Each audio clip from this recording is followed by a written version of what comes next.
करके विषयों से प्रभु के मार्ग में लगा दिया गया। अब क्या और कौन सा जन्म होना है? स्वर कुत्ता बनने के बाद भगवत प्राप्ति होगी? अरे 83,99,999 योगियां भोगने के बाद हमें जो मनुष्य शरीर, ये अंतिम जन्म है, ये अंतिम जन्म है। जो न तरह भवसागर रस समाज नर पाए, सो अति निंदक मंदमति आत्मनन गति जाए। वो आत्महत्यारा है जो मनुष्य शरीर प्राप्त करके भगवत प्राप्ति नहीं करता। बोले हम सोच लेंगे कि हमारा जन्म नहीं होगा तो नहीं होगा। हाँ, नहीं होगा। तुम्हारी सोच नहीं तुम्हें दुर्गति में पहुंचाया है। तुम सोचो, ये जादू है, जादू। तुम सोचो मैं प्रियाजू की हूं, प्रियाजू करुणा करके मुझे इसी जन्म में अपने बात बुला लेगी पक्का। अगर नहीं बुलाना तो सोच ही नहीं पाओगे। तुम जैसा सोचोगे वैसा बन जाओगे, जैसा बनना हो वैसा सोचना शुरू कर दो। ये आपको जादुई बात बता रहे हैं, जादुई बात है। तुम चिंतन करो, मैं प्रियालाल का हूं, प्रियालाल के सिवा मेरा कोई नहीं, मैं किसी का नहीं। सोचो, ऐसा सोचोगे तो परिवर्तन हो जाएगा, आपको भगवत प्राप्ति हो जाएगी।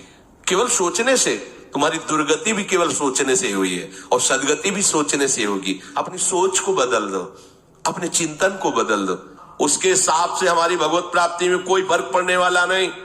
साप और वरदान प्राकृतिक में लागू होते हैं, स्वरूप में नहीं। हम भगवान के निज अंश भगवान की प्राप्ति के लिए तैयार हैं। इसमें न किसी का साप बाधा करेगा और न किसी का वरदान सहयोग करेगा। इसमें आपका सोच, आपका विचार, आपका निश्चय काम करेगा।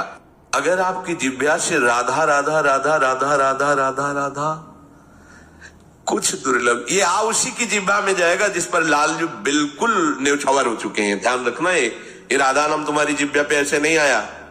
लालजू जिस पर लुट गए हैं उसकी भक्ति देखकर या कुछ न जाने कौन से गुण पर दयानिधि जी जाते हैं। जगते समय राधा राधा राधा, सोते समय राधा राधा राधा, वो खान पान कर रहा है तो राधा राधा, उठते समय, बैठते समय, हंसते समय, चलते समय। प्रेमी भक्त की बड़ी विलक्षणता भगवान ने स्वीकार की है। दूसरे भक्त जो प्रभु से मांगते हैं, प्रभु का आश्रय लेते हैं, प्रभु का भजन करते हैं अपनी कामनाओं की पूर्ति के लिए, यहां तक कि मोक्ष तक के लिए, प्रभु उनको उदार कहा है। पर जो प्रेमी भक्त हैं, कोई चाह नहीं, कोई कारण नहीं, वो भगवान की विशेष प्रियता के पात्र है।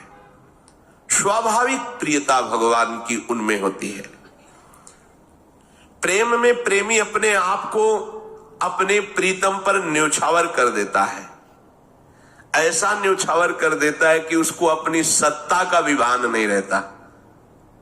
ये जो खूब भजन कर रहे हैं भगवद आश्रित होकर, कभी कभी एक आध मिनट की अगर ऐसी जीवन में स्थिति आई हो, भगवत कृपा से, गुरु कृपा से, तो आप ये बात जान सकते हैं, अपनी सत्ता का भी भान न रहे।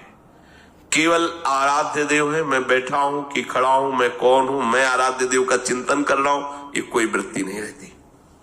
केवल आराध्य देव, साक्षात पूरा यंत्र, अंदर का करण, केवल प्रिया प्रीतम। अब वो गुरु कृपा से 1 सेकेंड, 5 सेकेंड, आधा मिनट, 1 मिनट, 1 घंटा, जितनी जिसकी, तभी इस बात को समझ सकते हो कि वो अपने प्रीतम के प्रति इतना समर्पित हो जाता है कि उसको अपनी सत्ता का ही भान नहीं रहता। अपना अस्तित्व मिटा दे, और सब अपना अस्तित्व तो रख रहे हैं। वो उदार है, भगवान उनका भी आदर करते हैं, लेकिन यहां वो अपने महत्व और सत्ता को ही मिटा करके न्यौछावर कर दिया।